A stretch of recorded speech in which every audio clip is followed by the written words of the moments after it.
चुनाव की 24 खबरों से बुलेटिन की शुरुआत कर रहे हैं। मैं हूं प्रीति रघुनंदन। राजस्थान के श्री गंगानगर में अमित शाह का अशोक गहलोत पर हमला। बोले, लाल डायरी के मुद्दे पर इस्तीफा दे गहलोत, कांग्रेस ने किसानों के लिए कभी कुछ नहीं किया। उदयपुर में कांग्रेस के टिकट के दावेदारों के समर्थक भिड़े, जमकर धक्का मुक्की हुई। मीणा और जाटव कार्यकर्ताओं से फीडबैक लेने पहुंचे थे नेता। जयपुर में बिजली विभाग के कर्मचारियों का गहलोत सरकार के खिलाफ अनूठा प्रदर्शन। पुरानी पेंशन समेत 23 सूत्रीय मांगों को लागू करने की मांग। दिल्ली में पीएम मोदी का भव्य स्वागत। बेंगलुरु में इसरो के कमांड सेंटर में किए 3 बड़े ऐलान। 23 अगस्त को मनाया जाएगा नेशनल स्पेस डे। चंद्रयान 3 की लैंडिंग साइट को शिव शक्ति और चंद्रयान 2 की साइट का नाम रखा तिरंगा पॉइंट। एमपी के शिवराज सरकार का मंत्रिमंडल विस्तार। राजभवन में 3 नए मंत्रियों राजेंद्र शुक्ला, गौरीशंकर बिसेन और राहुल लोधी बनेंगे मंत्री। शिवराज की कैबिनेट विस्तार पर कमलनाथ का निशाना। कहा, पूरा मंत्रिमंडल भी बदल लें तब भी हार निश्चित। ये मंत्रिमंडल नहीं, भ्रष्टाचार की मित्रमंडली है। भोपाल में पटवारियों का तिरंगा लेकर सरकार के खिलाफ प्रोटेस्ट मार्च। सैलरी और प्रमोशन में विसंगतियों को दूर करने की मांग। पत्र लिखकर पंजाब में राष्ट्रपति शासन लगाने की गवर्नर की चेतावनी पर सीएम भगवंत मान का पलटवार। बोले, लोगों ने हमें चुना है, गवर्नर जनता का कर रहे अपमान। भगवंत मान ने गवर्नर की चिट्ठियों को जवाब न देने के आरोप पर कहा, 6 बिल पेंडिंग है, उस पर गवर्नर कोई जवाब नहीं देते। गवर्नर ने अब तक 16 चिट्ठी लिखी, जिनमें से 9 का दिया जा चुका है जवाब।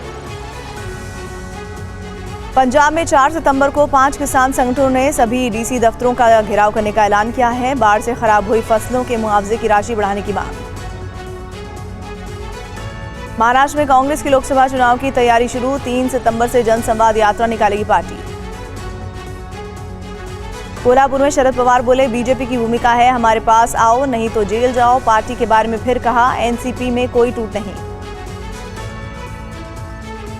संजय राउत ने शरद पवार का किया बचाव। कहा, महाराष्ट्र में लड़ने की 2 परंपरा। छत्रपति शिवाजी महाराज की शिवसेना सीधे मैदान में लड़ती है और पवार साहब ने गोरिल्ला युद्ध का तरीका अपनाया। मुजफ्फरनगर के थप्पड़कांड में आरोपी शिक्षक के खिलाफ केस दर्ज। पीड़ित बच्चे के पिता ने कहा, घटना में कोई धार्मिक रंग नहीं। विपक्षी दलों ने सांप्रदायिक एंगल का आरोप लगाया। यूपी में घोसी उपचुनाव बना प्रतिष्ठा का सवाल। अखिलेश यादव ने बीएसपी, कांग्रेस समेत सभी विपक्षी पार्टियों से की समर्थन की अपील। बीजेपी से दारा सिंह लड़ रहे हैं चुनाव। इंडिया अलायंस की बैठक से पहले सीएम भूपेश बघेल का बड़ा आरोप। कहा, विपक्ष की ओर से पीएम पद का चेहरा हो राहुल गांधी। 31 अगस्त को मुंबई में गठबंधन की अगली बैठक। टीएमसी सांसद शांतनु सेन बोले, इंडिया गठबंधन का पहला मकसद बीजेपी को हराना। देश की जनता पीएम के बारे में फैसला करेगी।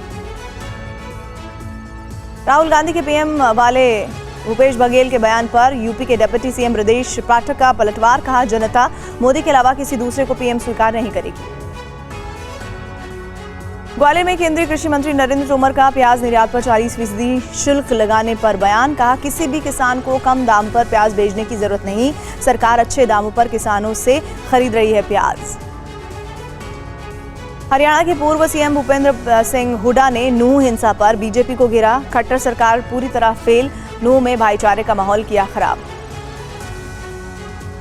आम आदमी पार्टी ने चंडीगढ़ में हरियाणा सरकार के खिलाफ किया प्रदर्शन। मंत्री संदीप सिंह के इस्तीफे की मांग। महिला कोच ने संदीप सिंह पर लगाया था छेड़छाड़ का आरोप। बिहार के डिप्टी सीएम तेजस्वी यादव का दावा, बिहार में 10 लाख को नौकरी देने का वादा पूरा होगा। विकास दर में बिहार नंबर 1 पर है। पटना में लालू यादव बोले, सामाजिक न्याय और धर्मनिरपेक्षता हमारी बुनियाद में है, हमें संघर्ष करना पड़ेगा।